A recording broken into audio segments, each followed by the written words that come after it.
That you've been watching here in the Pacific Northwest. This is Sheik Abdullah Hassan. You know, I don't like you, Savage. I don't like you peasants out there sitting there coming to watch me. I don't like peasants, but yet there you are week after week sitting in those chairs at ringside. Well, let me tell you something, Savage. I have come across some of the most toughest opponents I've ever met right here in the Northwest. But I have left the ring each time with my hand in the air in victory. Now, I have been accused. Can you imagine? I have been accused of throwing fire. How can a man throw fire? You tell me, Savage. I want you people, I've told you before, reach in your fireplace, grab a flame and throw it. Look at your hand, you're going to burn it. What kind of idiotic thing is that? These people in the Northwest, weren't you educated? Didn't you ever go to school? Don't you know fire burns? What's wrong with you? Well, let me tell you something. I've came to the Pacific Northwest, and I have proven myself, as I'll keep on doing. Thank you. That was Sheik Abdullah Hassan, and I've never picked up fire myself. I'm quite sure it's quite painful, but anyway, let's get back to Chuck Grendel. Thanks, Dutch. We're going to continue with another one-fall match, and I do want to mention Sunday, October 3rd at 7 p.m. in Tacoma, Washington at the Bicentennial Pavilion, a tag match with Abdullah and Oliver versus Sawyer and Stasiak.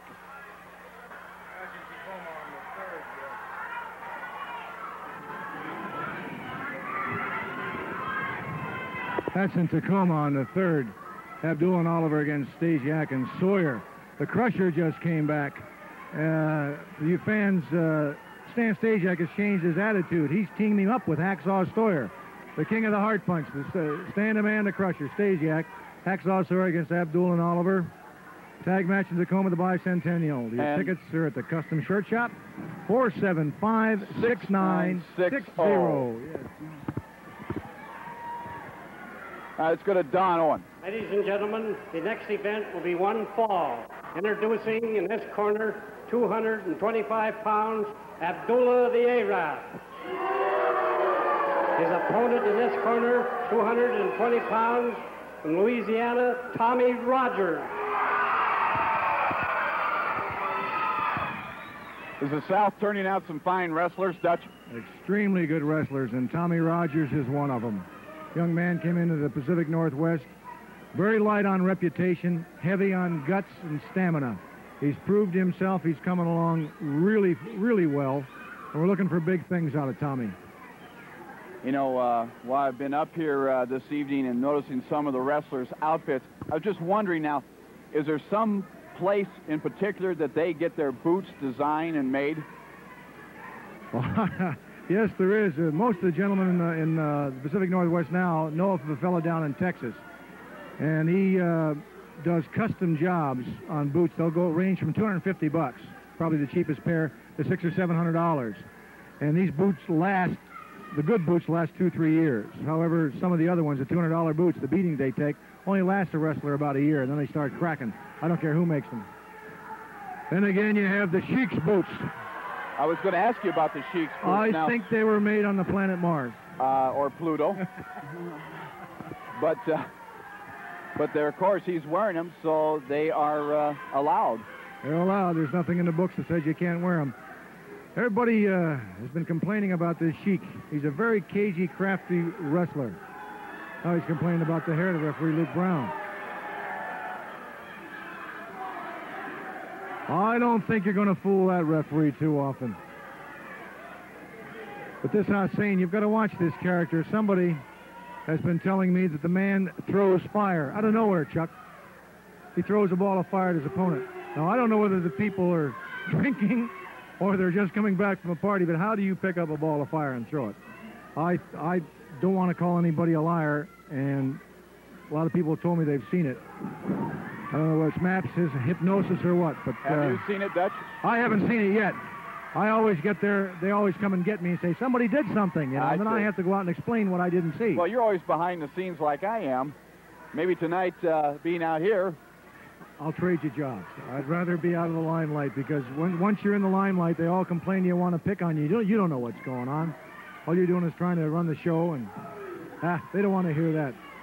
Rogers has got a standing step-over arm bar on a Sheik. He's hooking that arm around his leg, and he's got the wrist locked. You've seen how a policeman will take a guy along by grabbing him by the hand and bending his wrist back? Of course. Well, this is a pro wrestler who's got you like that, and he knows what he's doing. That's quite painful.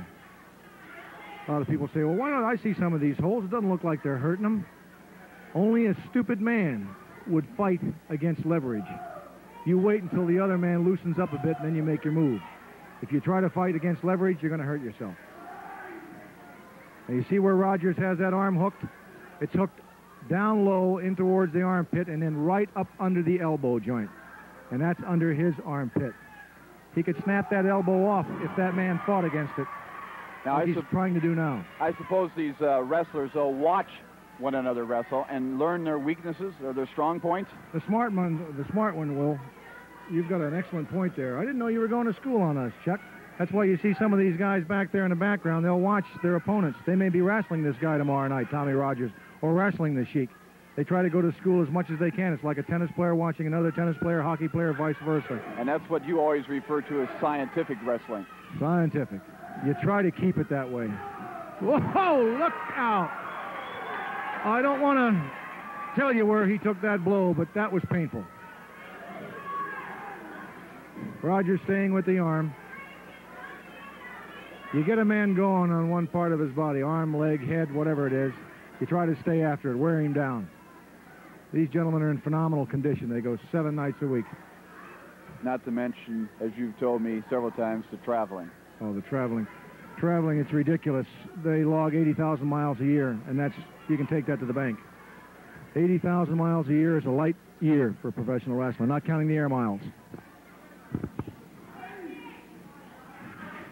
There's a fireman's carry from the inside. Good move. Back to the arm again. Rogers wants to take that arm and do what he can with it. If he stays on it, I think he can beat this man. Do you classify both of these wrestlers as scientific or common sense? I classify the one in the blue trunks as a young gentleman trying to be a scientific wrestler and adhering to the rules. The Sheik, extremely crafty, could be a good scientific wrestler if he wanted to, but he's more interested in the money. He'll win any way he possibly can. Hook, crook, or steal. He'll do what he has to come out with the top buck, and that's what the business is all about. All right, now with the Sheik, you said crafty. But is that common sense wrestling? Well, they just threw him off. There's the shoulder tackle. Going for it again. They tried for a backdrop, miss it. Look out. Arm drag, taking him down.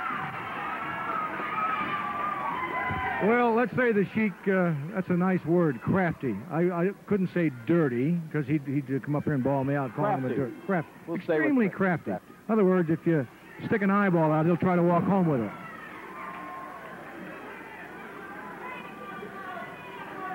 Incidentally, the information to some of you fans that have been wanting to know how you can sponsor a big-time wrestling show through KCPQ, the best way to do it is write this number down. I'll give you time to get a pencil and paper.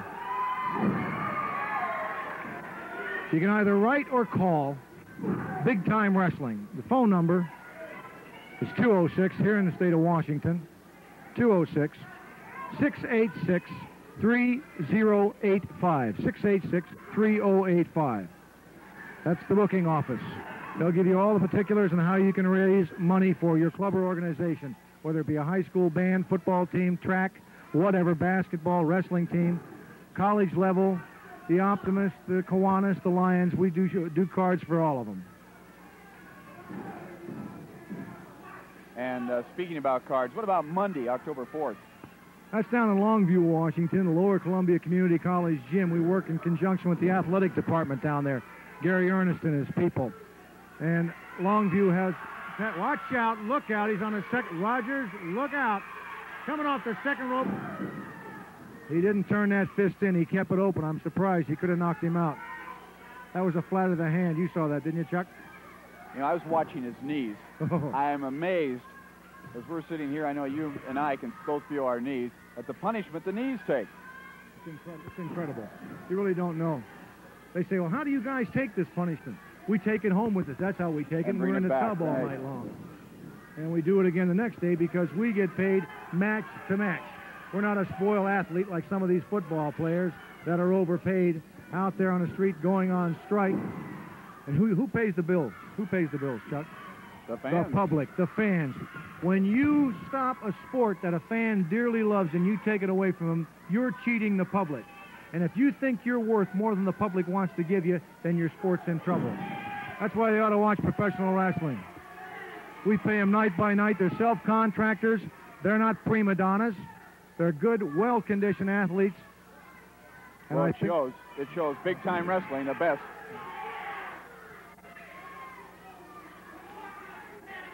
Rogers is down. He caught a fist on that one while we were talking here. Look out. Oh, he gave him a shot to the head. Look out, drop kick right on the nose.